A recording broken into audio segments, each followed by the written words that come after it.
Project 3 ஸ்டேலேருந்து உங்கள் Vijay what is the எடுக்கட்டும் அன்றைக்கி ஒரு டாபிக் பார்த்தீங்கன்னா நேற்று நடந்த ஒரு இன்சிடென்ட் தான். இன்றைக்கி காலைல வந்தோடனே வீடியோ போடுறதுக்கு காரணம் அந்த இன்சிடென்ட் தாங்க. தஞ்சாவூரில் போலீஸுக்கும் யூத்துக்கு ஒரு பையனுக்கும் நடந்த ஒரு கான்வர்சேஷனில் வந்து அந்த பையன் வந்து போலீஸார் இப்படி லைட்டாக அடிச்சிடோடனே அந்த பையனும் அடிச்சிட்டான். என்னதான் அந்த பையன் மேலே தப்பு இருந்தாலும் அதுக்குன்னு இதே அவங்க வீட்டு பையன் இதுமாரி பண்ணியிருப்பாங்களா தெரில.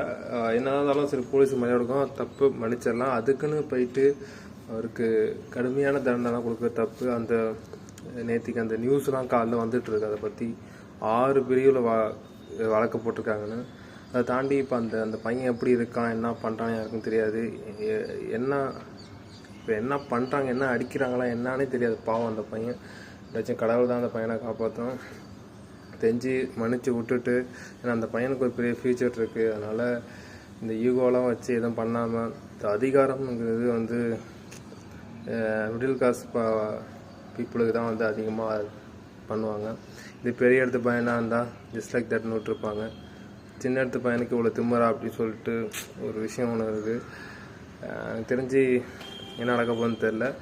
அந்த பையனுக்கு சப்போர்ட்டாக எல்லாம் சோஷியல் மீடியாவில் எல்லாம் பண்ணிகிட்ருக்காங்க. பார்ப்போம். என்னை பொறுத்த வரைக்கும் அந்த பையனுக்கு எதுவும் ஆகக்கூடாது. ஒரு மன்னிப்பு கொடுத்தா நல்லாயிருக்கும்னு சொல்லிட்டு இந்த வீடியோ முடிச்சிடலாம் விஷயம்.